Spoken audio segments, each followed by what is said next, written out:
Miles, the Houston Rockets, presumably, we already knew this was going to happen. How did you not know? You pair Chris Paul and James Harden. Let's just think about the personalities there. Think about the alpha dog mindset. You think about two pit bulls ready to be unleashed. Miles, if they don't get the same target, if the two dogs are not clashing at the same goal, they will clash at each other. And we have this case here. Where are you at? Well, what I'm seeing is another NBA star being paid lots and lots of money to be on a really good team, and he's now disgruntled. Get in line. You're joining everybody else in the league, and he's so expendable at 34 years old now. He's not the highest commodity in the league anymore, and he can't just pick and choose where he wants to go.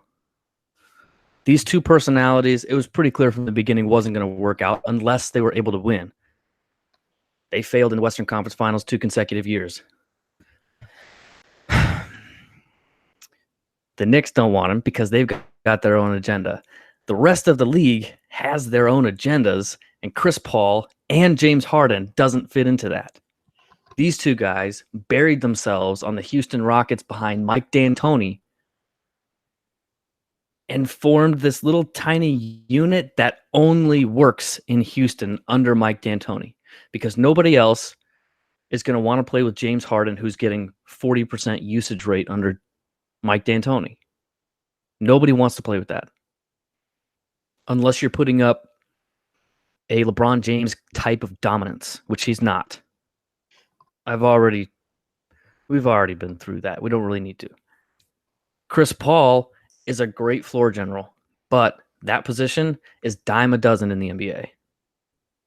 I mean, maybe not in the same way that Chris Paul does it, but at 34 years old, I mean, you could pick and choose probably somebody in the draft and be better off.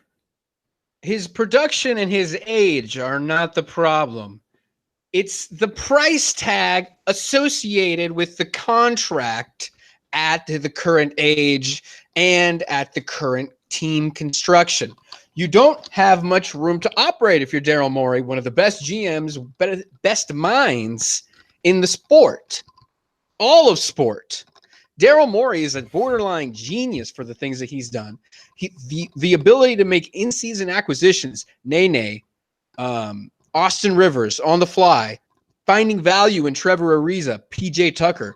You know, he's a guy that uses analytics to, yes, win regular season games, but he recognizes that there are some constraints that he himself put himself in when he took a gamble bringing in a Chris Paul a couple years ago, knowing that he would have to re-sign him in order to trade for him. Yeah, that's exactly right. He built something in Houston that I don't think anybody else actually could have built. Like Chris Paul, James Harden pairing was strange to begin with. Adding Mike D'Antoni to run his system, which we knew what it was going to be. It was going to be run and shoot exactly the same way that he did it in Phoenix. But they know how to win regular season games. Like you said, they took the number 1 seed the year before. What were they, 3 this year? 2. So they know how to win regular season games. It's when they get to the Western Conference Finals, and I guess they never made it to the NBA Finals, but that would apply as well. That's where the analytics start to fall apart, and you start to get these anomalies, and you only have 7 games against the best teams in the world to try and repair those analytics. I have a question for you, Miles. What is the role of an NBA head coach nowadays? Because to me, it seems like the greatest coach right now in the league might be Steve Kerr. And the main job of Steve Kerr at times is personality management. I don't see a Mike D'Antoni being able to personally manage the NBA players of today who are so different from the MVPs and Steve Nash. I mean, you don't want to take away, you don't want to say they're unprofessional at times, but I guarantee you that Sean Marion and Steve Nash had a different type of personality, even though they're having the same kinds of results that these Houston Rockets have had. So would a coach even matter? What's the role of a coach now, Miles? Well, I mean, that's exactly what I was going to say, was managing the giant egos and personalities that come along with $30 million contracts. These guys are playing basketball for a living. They're the greatest in the world at basketball. So they don't necessarily need a coach to tell them what to do, in their heads at least. I think a head coach in the NBA for the greatest teams right now needs to be able to make 5 guys on the floor happy and 3 guys on the bench happy. I think Nick Nurse did a great job of that. Just jumping in. I mean, Nick Nurse was a guy that was able to say the right things at the right time on the fly. He doesn't know what he's doing. He's just seen it, and he's done it at a D League and a G League level. But you know, it's not like he's had years and years of X's and O's and learning and forming the huddles. You know, well, that's the thing, though. Like, having to do. That's what I like about Nick Nurse, though, is he has been around a long time. I think his first coaching job was in 1989. So this is his first NBA coaching job, but he's been coaching for a very long time. But I think he came into the league really humble in that I don't think exactly knew what to expect and was kind of honest about it. That he's a first-year head coach and he's going to make mistakes. And these guys were kind of new, playing together, trying to figure out their chemistry. And I think that they all kind of, like, as a unit, including Coach Nurse, came together. We're like, we got to figure this out and how to win a championship. So then how does that relate back to the Houston Rockets and their ability, and specifically Mike D'Antoni, because he's going to be the coach of the 2019-2020 Houston Rockets. So how does he compare to a guy like that? Is he able to do some of the same things? I mean, it sounds like you're not a big fan of him. Well, the thing is, Mike D'Antoni has a system now. He's got a reputation in the league. He's been around the NBA for a really long time. So he's got a system, and he has not deviated from that system. His system is, he believes that teams should be able to run and shoot. And the way that the league is shooting now, he feels like the three-point line has more value than it actually does. That's what I feel about Mike D'Antoni. That's why I don't think he's going to win an NBA championship, because he's not the first one to come up with this system. There's a head coach at UNLV that had the exact same system.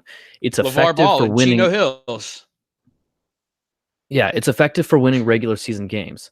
High school is a little bit different because you can beat teams on talent alone, even in the playoffs. And it's a 1-game elimination in the California state finals. Championship. Yes. Yes. Thank you. That's. But D'Antoni has a different reputation. So I think coming into it, he's going to implement his system. I think Nick Nurse didn't exactly know what he wanted to implement and was willing to make changes as things went along. And as players played well, and he moved players into rotations. I mean, we saw it in the playoffs when Freddie VanVleet started playing really well. He starting VanVleet out of halftime, right, which was an interesting move. Especially for playing in the NBA Finals, but that's what was effective. Playing against Milwaukee, that's where that series turned around. Is when he started playing VanVleet at the beginning of the second half, and then giving Lowry that little bit of extra rest at the end of the third quarter going into the fourth. It allowed him to play about 8 or 9 minutes, the last 8 or 9 minutes of the game. And how about a Marcus Gasol? I don't know that. How about a Marcus Gasol, bringing him in mid-season and him starting some of those playoff games over a Serge Ibaka, a proven veteran in this league, and probably a guy that doesn't see himself as a bench player, especially his contract.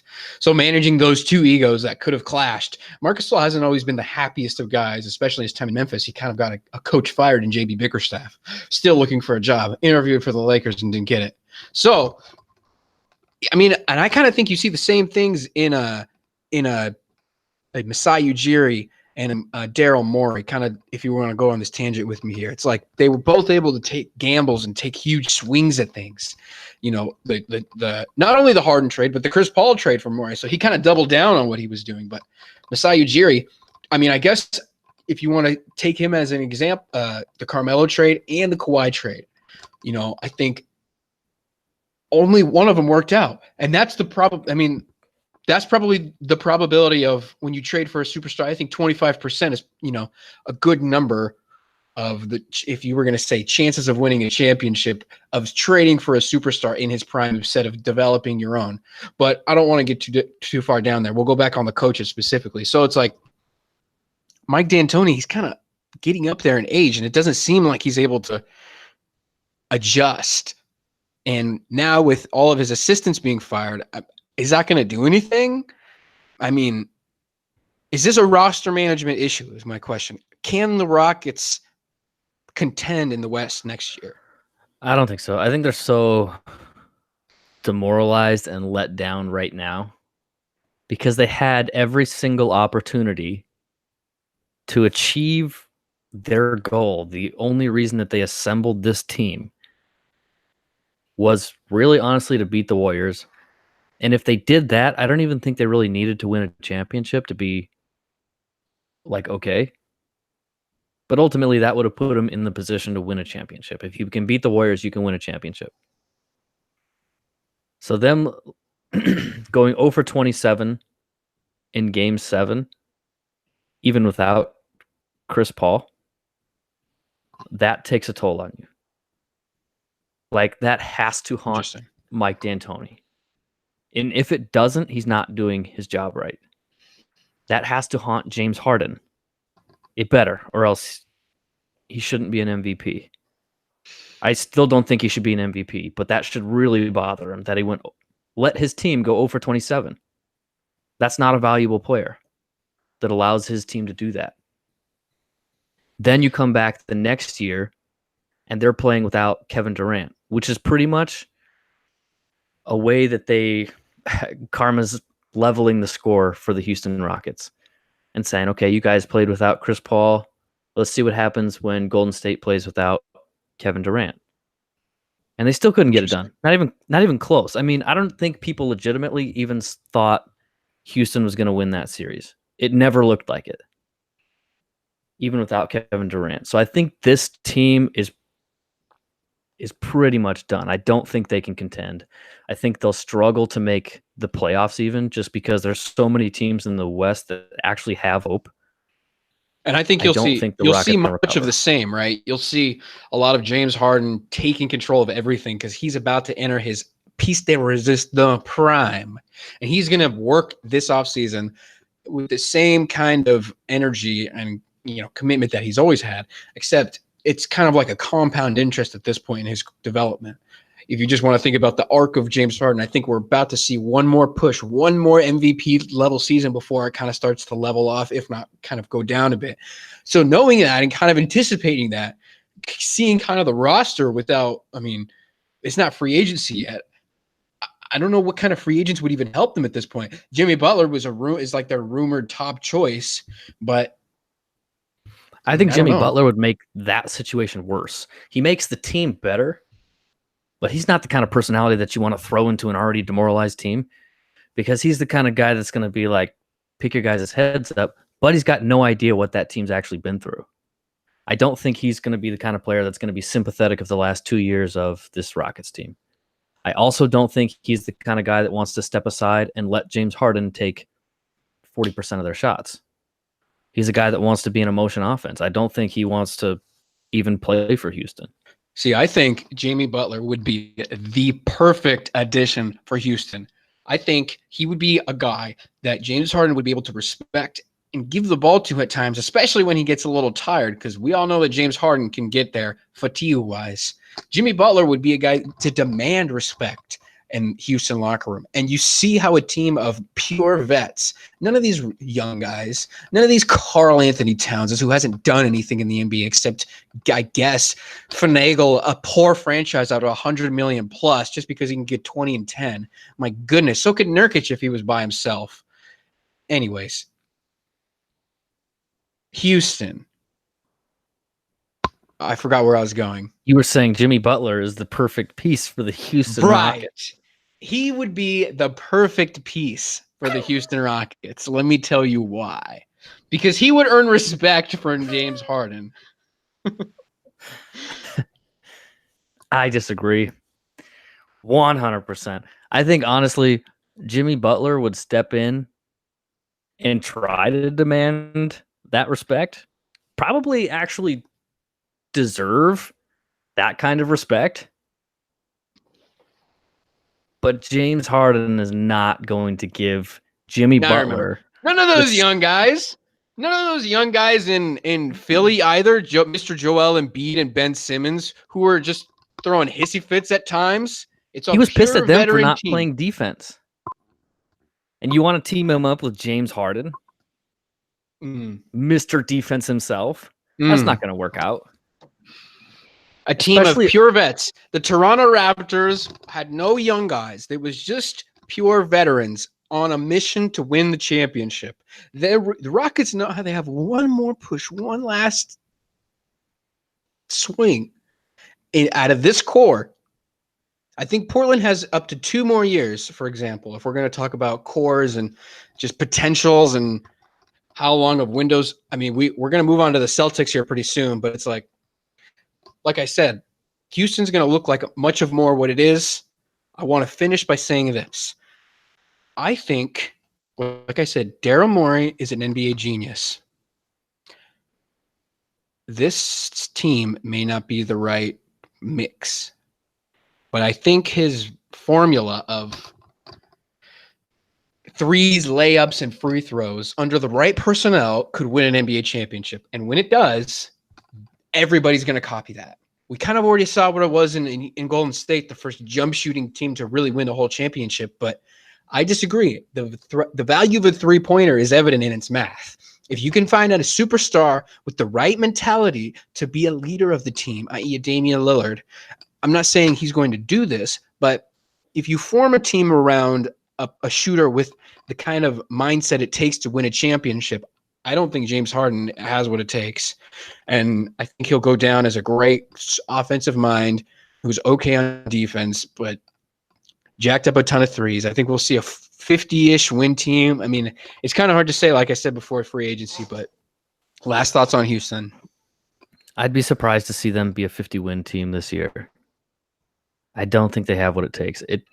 If Chris Paul really wants out, I think their only chance at coming back from that is honestly picking up another point guard that's going to be able to play alongside James Harden, but also willing to give James Harden his looks. What I honestly think should happen for Houston and for LA, Los Angeles, LeBron James wants to get the Banana Boat crew back together. He said it a long time ago in his career that he wanted to play with Chris Paul, Carmelo Anthony, and D-Wade. He already played with D-Wade. He hasn't played with Carmelo yet, and he's available. Honestly, why would Carmelo say no if the Lakers were like, hey, we'll give you $1 million to play next year? I think they should pick up Carmelo for the heck of it. Why not Dwayne Wade just come out of retirement too? He already lives in LA because his kid Why goes not? to Sierra Canyon. Might as well sign an NBA minimum. Miles, that's insane. And we're then give Rondo, talking about give Rondo up for Chris Paul. You know Rondo would play alongside Harden. Anthony Davis is now the focal point of the Lakers. There is no more LeBron James's team. It's now Anthony Davis's team. I mean, because he's the best player in the almost. He's in there in the conversation, and especially when he was single-handedly destroying Portland, let me tell you, with scrubs out there on the Pelicans. David Griffin's going to clean house. He's going to scrub the Pelicans floor clean. Okay, so really quick. Those players. Really quick. We got to go to Celtics. Really quick. The 2000-2001 Lakers team. Whose team was that? Now, see. Same situation. It was Kobe Bryant's team, and then Shaquille O'Neal came in. in first grade. You don't remember them? I mean, I know the story of them, but I can't say I followed them. You know, was it Kobe or Shaq's team? I don't know. I think it was Kobe's team. It was always Kobe's Lakers. I don't know if LeBron's been there long enough, and he certainly hasn't. Anthony Davis is averaging 30, 10, and 8 over stretches of time single-handedly keeping the Lakers in playoff contention, because it's not like they're gonna grab even if they do grab a superstar, it'll be like Miami, where they got Shane Battier out there playing key minutes. You got a Richard Jefferson in Cleveland. It's like, I'm on a minimum. I'm playing. Oh, isn't this great? You're getting great value out of me. I mean, I guess we have no choice. So Anthony Davis is going to have to do the work all throughout the regular season. The Celtics. So Al Horford, he's not a Celtic anymore. This could be a negotiation tactic, right? I mean, hypothetically, Miles, if you ever wanted to raise, if you just walked out and saw what happened and you were confident you were going to get another contract offer somewhere else, why not do it? But I mean, on the other hand, he's leaving $30 million on the table by walking away. Well, I think you're right in that Horford doesn't really have anything to lose by walking away, everything to gain. If he really wants to play in Boston, he can go back to Boston. That's not really a problem. I can't imagine Boston really turning him down, given their current situation. But it doesn't really seem like Horford actually wants to stay in Boston. I think there's much better prospects out there for him. There's so many healthy teams in the West that can make a good playoff run. And honestly, a lot of healthy teams in the East that can also make a playoff run. And Boston is kind of a mess as far as whether they're going to be a playoff team or like if they can get things together and make a deep playoff run like they did a couple years ago. It's going to hinge on what's happening with, I mean, Kyrie's gone, right? But it's going to hinge on how they recover from that. Do they make Gordon Hayward a focal point around Jason Tatum and Jaylen Brown? I'm still thinking about Al Horford. I think he should go to Utah. I don't think he's a good fit next to Rudy Gobert. Why not? Gobert's like a low post guy. He wants to bang down there. Mm. Horford is kind of like a mid-range short corner guy. More like Aldridge, where he wants to set up a short corner and shoot that little 16, 17-foot jumper. I kind of like it. I mean, he'll go low and clean up weak side off of Gobert, I think. But I honestly can't think of other teams that need a big center. I mean, Utah was a center. San Antonio? I think he'd be a great fit in San Antonio, actually. I don't know if they need him. I mean, with Aldridge, do you really need an Al Horford? Mm. But, I mean, I think he'd be a good San Antonio Spur. How about he would have been a good Spur like 8 years ago. How about a good Clipper next San Antonio, to Kawhi? Yeah, I think he'd also be a good fit with the Clippers, except the Clippers, if they can't get Pat Beverly back, they're not the Clippers. They're not. Pat Beverly. Is he that important? Yes, he is. How much would you pay? How much would you pay for Pat Beverly? I mean, not $30 million, but I'd pay him at least 10. I'd definitely give him. I'd definitely give him 10. He's starting. I mean, he's that valuable. Portland Trailblazers are paying Myers Leonard $11 million. He's more valuable than Myers Leonard. I'm not saying Myers Leonard is earning that money. Evan Turner is not giving us the same value that Pat Beverly is, and he's making more money. I think Beverly is absolutely the motor to the Clippers, and they're not the same team without him. I did hear a rumor that he wants to go to Dallas, and I think that's a great fit as well. I think that makes them an instant like at least second round team, at least. Really? So I like Dallas. Playoffs. They can win a playoff series. I like Dallas, yeah. I think they've got a good thing going. And with Mark Cuban, I don't know, as involved as he is, like I think he really cares about his players, and I think he'd be a huge Pat Beverly fan. Is Jimmy Butler an option in Dallas? I don't know what their salary cap situation looks like. My guess would be no. But I mean, I guess going back to just the Celtics, and I guess where they go from here, you have Jason Tatum on the roster, you have Jaylen Brown, you have the option design to re-sign Terry Rozier. But Miles, there was a rumor going around that the Celtics were interested in trading up for Darius Garland, fabulous draft prospect out of Vanderbilt. What would he look like on the Celtics next to Jason Tatum? I mean, is that something that Boston has 3 first-round picks, so it's like I think I don't know. What do you think? The first question is, would somebody be willing to trade up? The Phoenix Suns would be probably your first option because that's right around where they want to draft. Phoenix Suns, if they traded that 6th pick, they certainly don't want to go backwards to where now they've got 14, 20, and 22. That's definitely not what they want. They also, let me say, if they were going to trade for Boston, I'm guessing they'd want Terry Rozier. They need a point guard. And if they're going to trade that 6th pick, they need to get some kind of playmaker that can handle the ball. And Terry Rozier is the only one that I can think of. Along with the 14th and the 22nd, whatever pick. Along with some draft picks for sure. Yeah.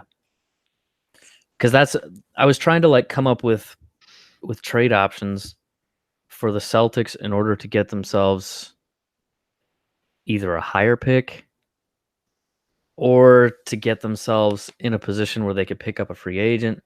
It's tough. They're in a really tough spot. And they've got a ton of talent around that organization, which I think you said, is Danny Ainge a genius or a moron? I think he's kind of both. Obviously a genius for putting this team together and the way that everything came together. I mean, the way that he drafted was fantastic, and the way that he, I think, sold the team. The way that he picked up Kyrie Irving, Gordon Hayward. It was sort of revolutionary, and he even did it in a shorter timeline than the Golden State Warriors did. Putting together a group of like 5 potential all-stars, right? Then he ended up with like almost too much talent, it seemed like. Where like Terry Rozier was upset because he led them to the Eastern Conference Finals. I wouldn't say led, but he was definitely a vital part of that team going to the Eastern Conference Finals without Kyrie Irving. And then Marcus Smart, Jaylen Brown, Jason Tatum, these guys started kind of battling around for playing time. Once Gordon Hayward came back into the mix, that was somebody else that was fighting for minutes. And they gave him the benefit of the doubt. Going, look what this guy did in Utah. We need him. We can use him here. We're trying to Hayward seems like forever. Bring his career back. Yeah, I mean, Gordon Hayward's been through it. I feel bad for him, but he's not nearly the same value that he had in Utah, which is sad. But, I mean, Boston's in a really tough situation right now. Danny Ainge is like... because players are unhappy. Danny Ainge is like one of those guys. We've all seen those guys. Those type of real estate, fancy button-up guys that were able to find a nice 2-bed, 3-bath place in a nice urban development area where construction was happening, so he knew that the property value was going to be going up, so he was able to flip this house, buy this house for this, and use the cash liquidity after he, sold the 9th house and able to buy his mansion. It's the same thing with Danny Ainge. He was able to buy Isaiah Thomas off the scrap heap. He turned that into Kyrie, and he turned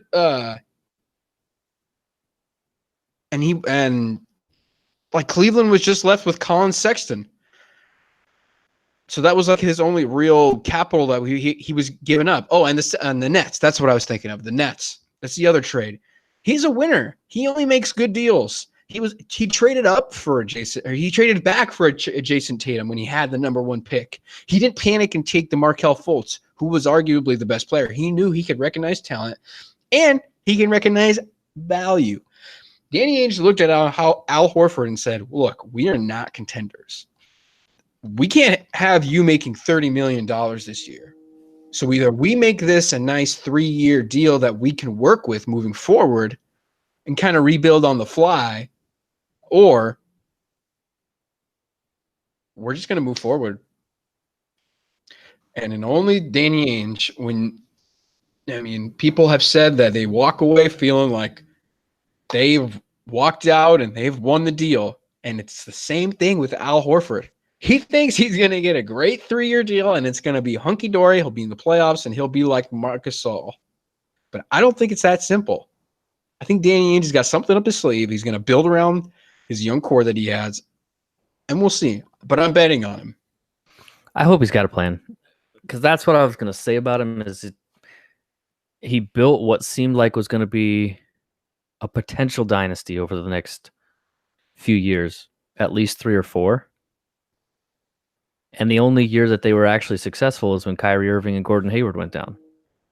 And that was when Brad Stevens was getting all the credit for being their head coach, which I think he deserved, actually. I think Brad Stevens is a great coach. Then they got all their talent back. Now things are sort of unraveling, and I'm not sure if he has this backup plan. The fact that they have 3 first-round picks makes me think, did he see it coming? Or did he just kind of like, oh, sweet, I'm glad I did that 3 years ago? I don't know. I can't tell if it's like sort of an accident or if he made some kind of plan. He was trying to wait for the Anthony Davis trade. Things didn't fall his way, and he wasn't going to risk Jason Tate. He wasn't going to foul Jason Tatum's name in the media and ruin him like honestly, Kyrie is like one of those people that he's like a girl that's been broken up with one too many times. You know, Kyrie, once he heard the Phoenix trade from David Griffin, he could never kind of live it down again. And Danny Ainge doesn't want to do that to Jason Tatum. Danny Ainge wants to, Jason, please, will you, you take your girl and you say, look, you're never going to leave. No. You don't put his name in trade bait for Anthony Davis. And same with Jaylen Brown. I didn't hear a Jaylen Brown package with Anthony Davis. I mean, I honestly didn't hear what they talked about. So I think Boston's going to be fine. And regards to these low first-round picks, Kyle Kuzma was the 27th pick in the NBA draft.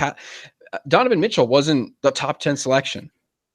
Well, that's the thing. Like the guys, the guys that that I'm seeing in like projections are, Tyler Hero out of Kentucky, Kevin Porter Jr., Darius Baisley. Those are the 3 that I saw. I thought there was one swings at the bat. You know what? That's the thing. They're in the position where they can take gambles on these first round picks and try to develop them and see what happens. Maybe you end up with another Jason Tatum somewhere. Maybe Tyler Hero turns into something we've never seen before. Who knows? People are high on Hero. Hero. It's probably Hero. I keep saying Hero though. It just looks like Hero. I know it looks like Hero, but it's Hero. It's probably, you're right. It's probably I'm gonna keep saying Hero. He got invited to the green room in the NBA draft, I think. So I mean, they don't do that unless you're gonna be a pick. Yeah, he's like a fringe lottery. Yeah, fringe lottery. Yeah, I think if a bull drops, you don't hesitate, and people. I'm not high on Bull. Just because he's my guy. He's not as tall as I thought he was going to be. 7'3" is not tall enough for you? No. They measured him without shoes at 7.5 or something like that. Really? Yeah. Like with his shoes on, he's like 7'2". I was disappointed. They measured Taco Fall at 7'5 3/4 or something crazy. That's a legitimate big man. But Bull is actually just a really long, lanky, normal 7-footer, which I was disappointed to find out. Who can run and dribble and shoot threes on the run and get injured. He averaged 21 and 9.5 at Oregon in 9 games. In 9 games, that's important. How many did Darius Garland play? Less than 9. Yeah. That's true. Bol Darius Bol Garland in is 6 today's feet. NBA is a unicorn. You'll see when Kristaps Porzingis comes back and has a bounce back here. Big man in this age can come back. It's not the same physically demanding game. You don't have to. He's not carrying 300 pounds of weight on his knees. He's a gazelle. You watch his highlights and he runs like a deer. He has beautiful long legs that just his shorts aren't long enough, so you see half his thigh, and it's just this long stride. You think Giannis has a great stride? This guy, they question his motor. He sacrificed his foot playing for his team in Oregon. And we want to talk about Zion talking about blowing out his knee and causing this. What about Bol Bol? Yes, he's going to be taken care of by Nike in Oregon for forever. But that's just the Oregon way. That's the Oregon family. And the same would have been true for Duke and Zion, I'm sure. But Bol Bol will be the sleeper. He is not Hashim Thabit. He is not Hashim Thabit. He's better than Hashim Thabit. This is a different game, okay? He's going to be a starting center and a key player on a championship team. Can he be taken out of games? Sure. If you switch on him to Steph Curry, he may be able to keep up with him. I don't know, but I'm betting on him. Especially if I'm Atlanta at 10, taking him over Jackson Hayes. Jackson Hayes he's nice. He's got a long way to go. Bol Bol has skill. He has development. He has real NBA people who knew his dad look out for him. Shaq is a mentor to him. These guys he'll be able to lean on. They say he doesn't have enough. He's controlled. He's calm. He's mellow. He doesn't get all riled up. I'm doing Stephen A. Sorry. He does have an NBA network. He has been in and around the game from a very young age, since he was born, I suppose. He's big, he can run, and yes, he can adapt to this new NBA game style. I have no doubt. A unicorn, I'm not sure. Have you seen the one game where Manu Bol just hits like 9 threes? Yes. How many times do you think he's watched that and been like, I probably could do that every single time?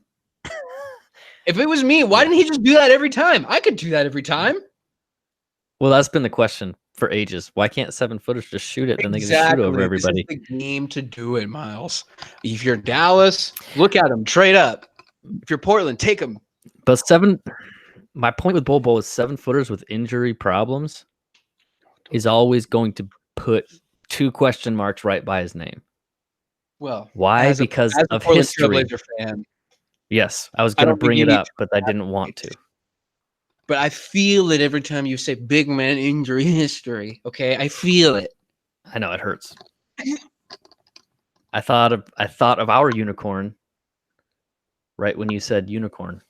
Well, speaking of the draft, I will now take a hard transition because draft first round picks.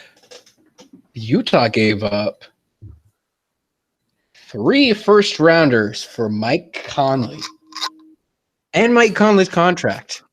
If you're counting Grayson Allen as a first round pick, the 23rd overall pick, a first rounder next year, and the 23rd pick last year, or 27th, I can't remember, Grayson Allen.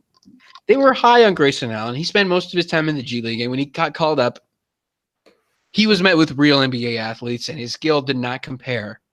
He is a fringe NBA rotational player, and he has an okay shot, but who won this trade? Oh my goodness, Memphis. Memphis, because of what they just committed to. Trading Mike Conley means they've committed 100% to getting Ja Morant. 100%. They're going to build around him, and they just put Kyle Korver, one of the greatest shooters in the game, around him. Jay Crowder, I think he's a great locker room guy, along with a great rotational player down in the post. Future first rounders.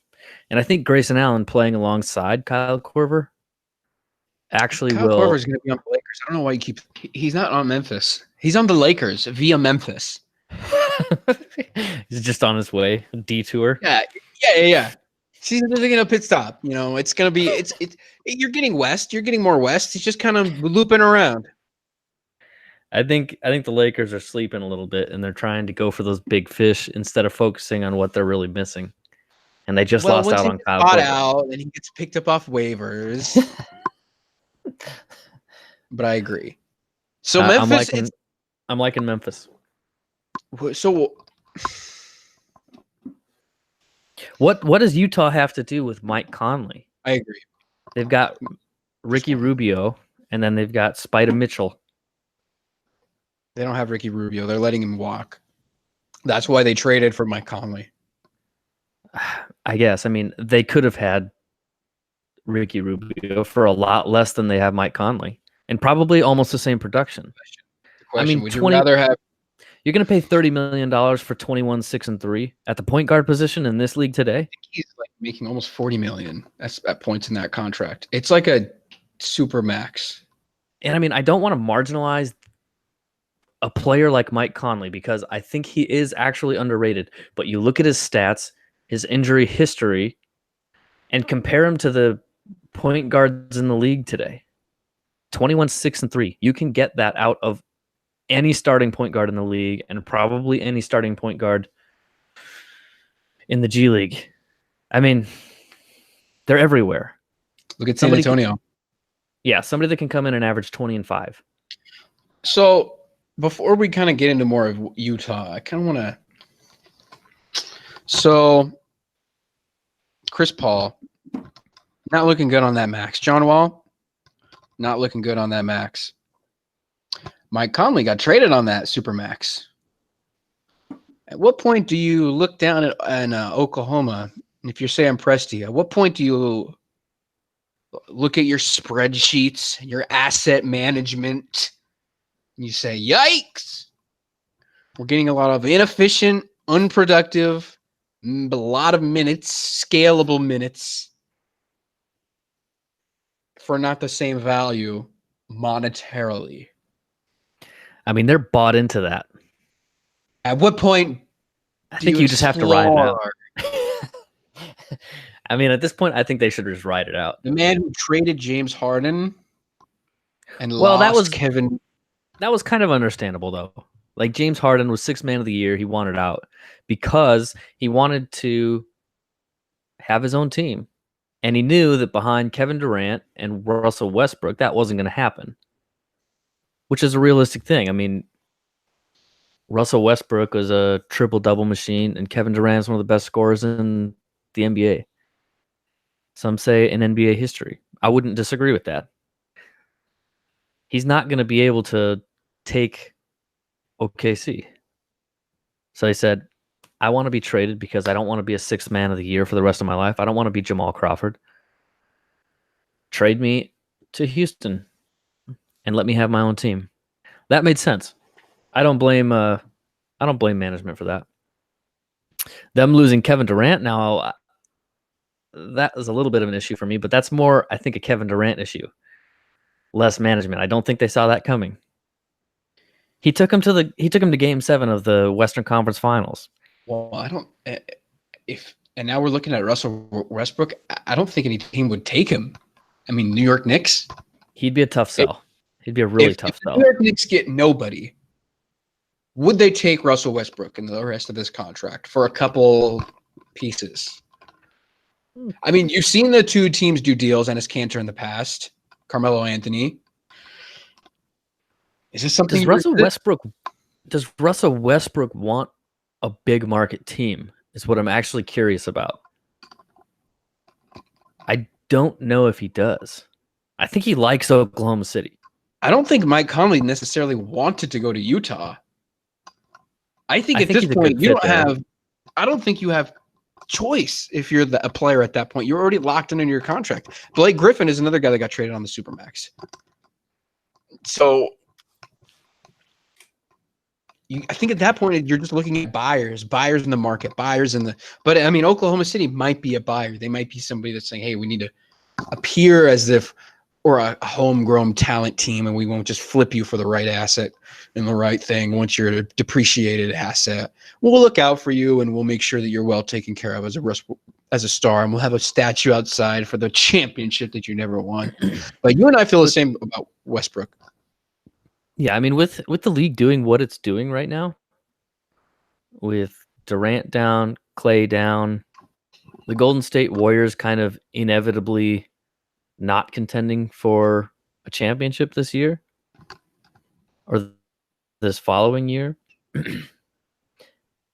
All of these same teams that are kind of relevant in the playoffs. So we're going Portland.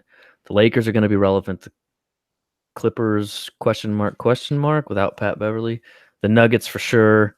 But then you've got teams like Sacramento, Phoenix, if they can get themselves a point guard and have some.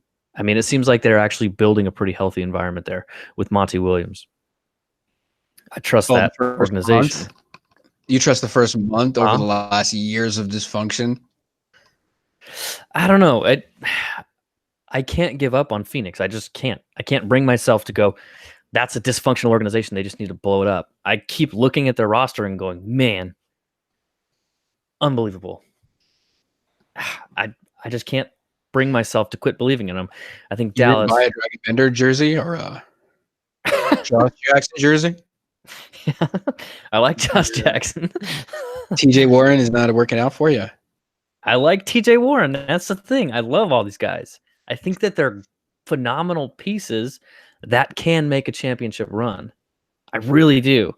With a guy like Devin Booker and DeAndre Ayton, people are questioning his motor as well. I didn't before, but now I'm taking a second look at it maybe. Maybe he's not quite as motivated as I once thought he was. But I think with the new coaching staff, that might actually work. And Sacramento hired Coco. So I'm kind of pumped about that. Would have been a nice fit on that team. Yeah, he would have. Yeah. Yeah, that was. Oh, there's only one ball, and Devin Booker has it, apparently. So my point with this whole thing was I got sidetracked, but OKC, I mean, they're kind of like bought into this. I mean, literally bought into this system that they've got. I think they just need to stick it out and see if they can, because they got better from the year before, right? There were big questions about Paul George, and they kind of figured out how to play alongside each other. Russell Westbrook, Paul George, with Steven Adams down in the paint. I think there's good things happening in OKC. And I mean, Dennis Schroeder was brand new, and I think he kind of bought into that system. So I think they just need to come back for one more year and see if they can make a really deep run. NBA 2019-2020. Run it back. I guess that's the Why slogan. not? I mean, this is the year to do it, though. Like, there's no inevitable champion. People are saying the Lakers, but that's not true. Like, obviously, they've got the most talented duo, and they're going to be impossible to stop. But those guys also don't want to run back. Like, you think LeBron James wants to be chasing people on a fast break all year? No. The Lakers are in trouble of losing a lot of games in the regular season. Why? Because they're full of smart players. LeBron James doesn't want to play full 82 games. So they're not going to be a number one ranked team this year. They're going to be like a 3 or a 4, maybe. Probably. How about defensively? That front court's nice. And, I mean, we saw Toronto. The team who is better defensively will ultimately win the championship. And that was true for Golden State for a lot of the majority of their run. Maybe that Cleveland champion was like the only time. Although Cleveland defensively was really good too. LeBron knows this going in. What do the Lakers look like on defense? Like you said, like really good in the post. I mean, Anthony Davis doesn't really have to do a whole lot of movement, but if they do start running him off screens on the perimeter, he's tall enough, athletic enough, and good enough laterally to actually guard, contend three-pointers out on the perimeter.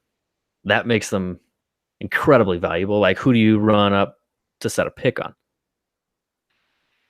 The only benefit to bringing Anthony Davis out of the post would be for some kind of swing and then have a slasher head to the rim. But then you've also got LeBron James, who likes to block shots, loves to block shots.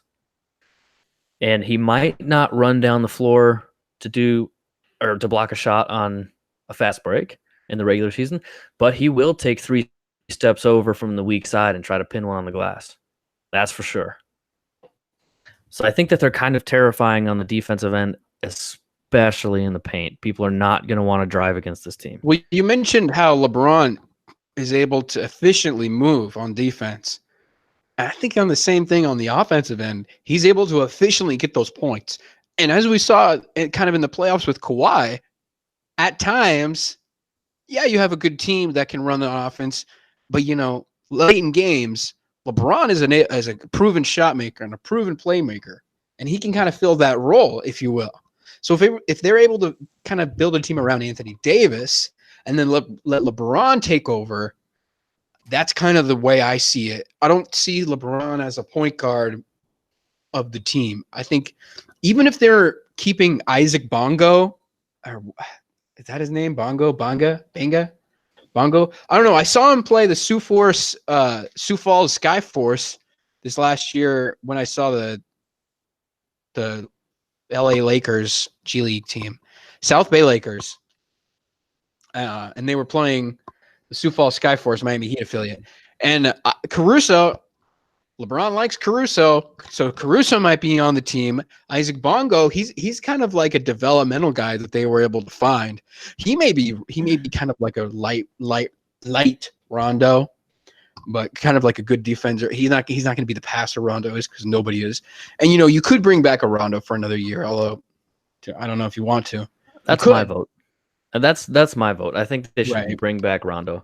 He's played with Anthony Davis. He absolutely knows how to get him his usage rate, and he would love to play with LeBron. He would have been a good option on Utah, actually, I think. Given what he did with New Orleans, coming in 1 year and giving them deep, because Rondo was playoff valuable. That's the whole reason why the Lakers wanted him, right? For the playoff run, the playoff Rondo in the moment. He was going to beat the Boston Celtics when he was the Bulls in Chicago. He beat the Portland Trail Blazers when he was with the Pelicans. He probably would have had a good run in Sacramento. He's so driven, and he has such a high IQ. I legitimately think he's a good locker room guy, and I think he would be a good teacher to players around him, not just like point guards underneath him. I think he was good for Lonzo Ball. I really do. I think we're kind of going to see what Lonzo Ball learned in LA, because that's what we've seen out of players that have left the Lakers. D'Angelo Russell, dude just left. Julius Randle coming off the best year of his career. He's going to be a 2010 guy now.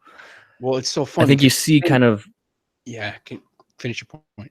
You kind of like see what players learn and how they relax once they leave LA, because it's a lot of pressure to play there. And you have to be a certain kind of confident in order to play there, especially as a young player. And I mean, Jeremy Lin came from there, and he's an NBA champion now. So, well, and it's also leaving the LA lifestyle and the LA faux life that you kind of are engulfed into, because it looks appealing on the outside, but once you really get into it, like you said, it's like, I mean, it's a reality check. The last season for the Lakers was such a reality check for all of them. And now Lonzo is going to leave, and he's going to say, well, so it's not like this everywhere? Wait, so in New Orleans, people they don't really have a media? There's no like sports paper to cover us? There's just a blogger over there? That's the thing. They had like 40 nationally televised games, and they were doing terrible. So they were constantly the world against you on Twitter and all that stuff. You must, if you're they were constantly under the microscope from being like, oh, these guys are nothing without LeBron, and then they're going, oh, all these guys are going to get traded because Anthony Davis is coming in and he's going to save the franchise. What I like about LA right now is that I think they're playoff durable. It's definitely a team built for the playoffs, not for the regular season. I think they're going to do just fine regular season, but they're not going to they're going to give people a small amount of doubt, I think. Enough doubt to make it kind of interesting to the playoffs start. But we've seen Anthony Davis be able to play between 40 and 45 minutes a game. Yeah. We're positive LeBron James can do it because we've seen that before. Back when Rondo was in his prime, I mean, he's 33 years old now. This is kind of why I think they should bring Rondo back.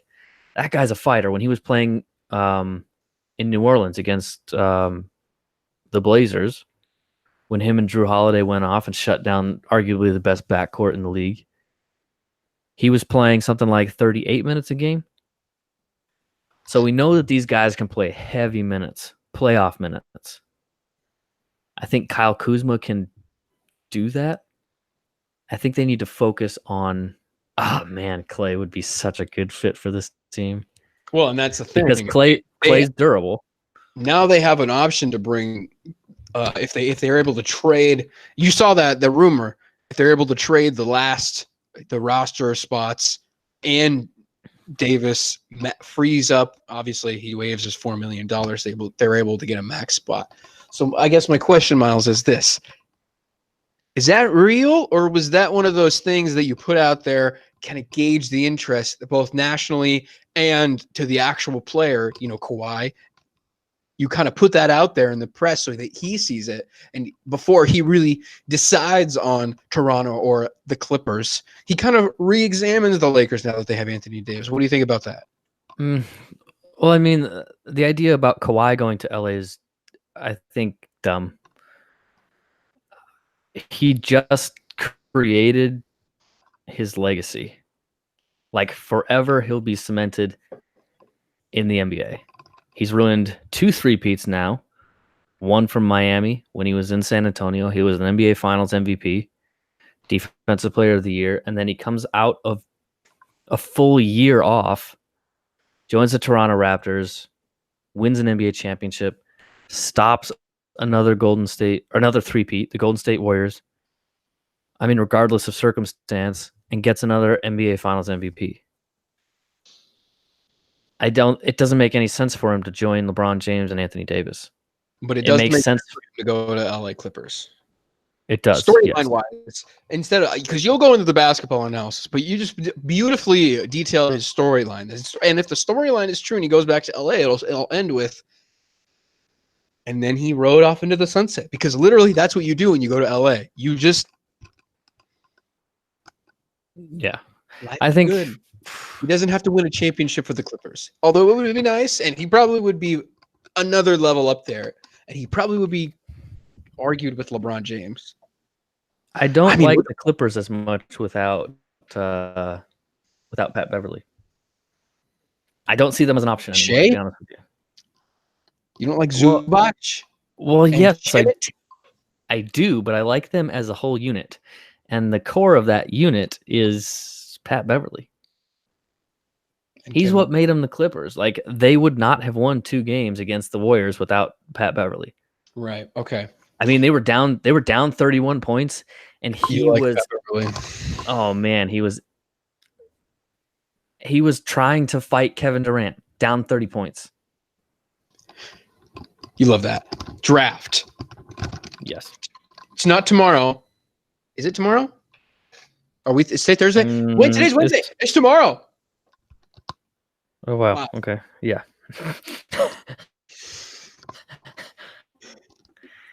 Are we going to live stream the draft, or are we going to do a show out the next day? We can talk about that later. Yeah. Okay. So the draft is coming up tomorrow. And I guess we kind of already talked about the sleepers, right? You talked about Hero. I mean, it's tomorrow. It's exciting. I hope my new because I think Atlanta's trying to package that 8 and 10 move up somewhere. Yes, I did hear that. The 8-10 move up to New Orleans for that number 4. Straight up, I like it. I mean, I like it for both teams.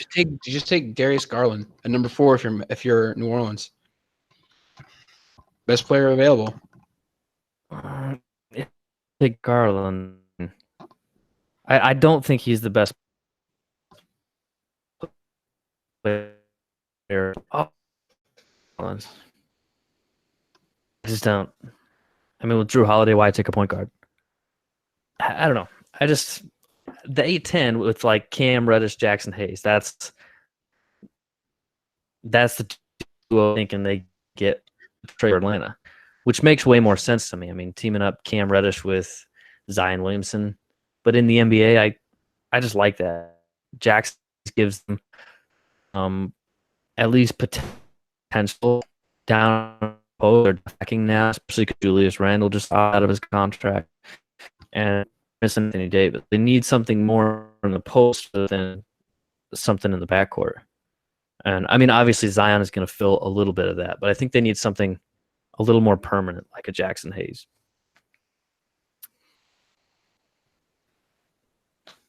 Bottom line, I like the trade. I think New Orleans should go for that 8-10 Atlanta swap. It takes a little bit of pressure off of them for that 4 pick because you do have some decisions to make. Well, like who does Atlanta take? Atlanta doesn't want the 4 pick. Atlanta wanted the 3rd pick. Yeah, but New York already turned down for that. Yeah, so I mean, who doesn't? Because you want RJ Barrett. It's not really about a pick; it's about a player. But the value drops off so much that Atlanta might not value the 4th pick in the same way. Obviously, that we both agree it's not. Yeah, I wouldn't. I think Atlanta actually has more value. Darius Garland is great. I mean, yeah, I don't disagree with you. I just don't think he's exactly right for New Orleans. He's not a good fit next to Atlanta. At the 4. No, he's not. So I don't think you do like that. I said, I think Atlanta's 8-10, like the Cam Reddish, Jackson Hayes. Yeah, for them, I think that package fits perfect in Atlanta. So I don't even know why they'd want to trade. But I think another sleeper is that the Cameron Johnson out of North Carolina, the best shooter in the draft.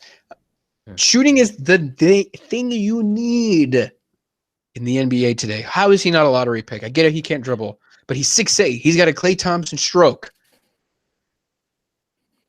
Yeah, that's the thing. I think he could be. I don't know why not. I think hopefully there's a team that like takes a giant gamble and people boo it, and then he excels. Also, I think that's why Jarrett Culver's stock rose so much. Is people saw what his potential was, and then all of a sudden he proved that he could shoot the ball, and then showed off a 40-inch vertical, and they're like, "Whoa, he's actually more valuable than we thought he was." And that's why he's jumped up to the number 4. In your opinion, he proved he can shoot the. I think he's going to be the 4th pick. Yeah. So what does Phoenix do? We've talked about it for, months, Miles. I remember asking you, what does Phoenix do in the draft months ago? And now I'm thinking Darius Garland. I don't think Darius Garland goes before Jarrett Culver.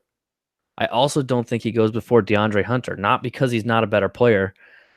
You think Garland slipped past 5? Yeah, I think he goes to Phoenix. Pretty hot take before the draft. Yeah, I mean, I just think the versatility of Hunter and Culver is going to be too much for teams like Cleveland and like New Orleans to pick up or to pass up. Or even, I mean, if Atlanta's going to trade up to that number 4, it's not going to be for Darius Garland. They've already got Trae Young. It's going to be for Jared Cole or somebody like, or a Hunter. So I'm thinking Chicago goes Kobe White. Chicago's making some moves. I think Chicago's got really good opportunity to rebuild this summer. If you're Chicago and you offer the 7th pick, what else would you need to get Lonzo Ball out of New Orleans? Hey. I mean, because I think Lonzo Ball would be a great fit in Chicago. Yeah, I do. Next to Zach LaVine. Yeah. I don't know if they could. And Lauri Markkanen, just that young core. I mean, they need somebody who can really play make for him. And that's kind of the guy. That's the guy. I just don't think it's a realistic option. I think New Orleans kind of, with that trade, showed a little bit of loyalty as much as you can show in the NBA, at least short term for Lonzo, saying we're going to take you. We see your value, even if the Lakers don't, and we're going to put you in a system to hopefully be successful next to the newest talent in the NBA, Zion Williamson. I don't think it's a realistic option for them. They should probably give up on that. They might be able to trade for Chris Paul. The Bulls. You have to give the 7th pick, I'm sure. Yeah. All right, I think that's enough. We can do draft. One more. Portland's Mm. pick. Mm. So at number 25, Mm. I don't know how to say his name. Matisse Thybulle. From where? Guard out of Washington. Defensive Right. player of the year. 6'5" with a 7-foot wingspan. And that guy's comparisons defensively have been Gary Payton and Jason Kidd. Whoa. He's the only player in the last 20 years to average more than 3 steals and 2 blocks. This kid's special on the defensive end. He's not that special on the offensive end, but Portland doesn't really need offense, especially out of the draft. This kid's good enough, smart enough, high IQ, definitely long enough to contest shots on the perimeter, athletic enough, and so smart defensively. That's Portland's pick. Has to be. And I think he's going to be an immediate impact on the defensive end of the floor because that's where Portland is so weak. That would be a great pickup for Portland. I don't. Yeah, there's so many different names. I mean, if that Cam Johnson guy falls to Portland, that's a no-brainer. Also, I think Portland should really, in the free agent game, focus a lot of their attention on the newly free agent Rondé Hollis Jefferson out of Brooklyn, the 24-year-old. That's just the right age that Neil Olshey loves to go after. Kind of an underrated guy. Pay him fair market price under a reasonable contract, i.e. Al Farouk Aminu. I think he would be a great addition. He would fit right in that starting lineup. And even if he's not the greatest shooter, I don't think like you said, Portland is great and they just need a couple more defense on the wing. But yeah, I think Portland's number one move needs to be trying to re-sign Cantor. Right. And then if they can dump that cap space of Leonard, I mean, this is my opinion. They don't have to, but dump Leonard, dump Turner, Harkless, and probably Aminu. And then try to pick up a big name. I mean, you pick up that Thybulle out of the draft, and then you pick up like a Jimmy Butler, in my opinion, would be the perfect option. Picking up Butler would have to be like a sign and trade, though. We'd have to trade those 4 guys. Yeah. That's the only way it could happen, though. I think they need to get Cantor back. And they're in a tough situation because they can't really do anything without trading players as far as their salary cap goes. And they've been like Myers Leonard has been such a good locker room guy. And Evan Turner, like both of those guys have been huge for the culture in Portland. And that's the word, the culture, because in Toronto, we saw that if you're able to keep a group together and add a transcendent player and a superstar talent, you can really contend right away, especially if you're in kind of a deep playoff team already. Portland made the Western Conference Finals and has been a consistent playoff team for a while. So it's like, yeah, adding a Butler would really help, but you got to keep some of these guys together. You got to keep one of Al Farouk Aminu, a Harkless, or a Leonard.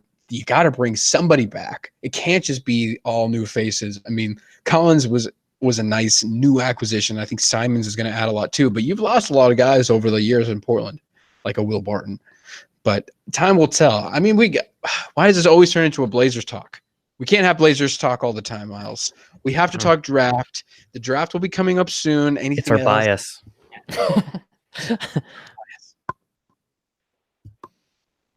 That's all I wanted to hit on, though. I'm good. I really think they should get Bol. If not, Portland gets Bol if he slips to 25.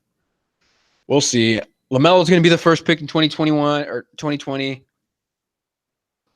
And if they give up, if the Lakers give up all these first round picks, what happens to the Bronny James acquisition, Miles?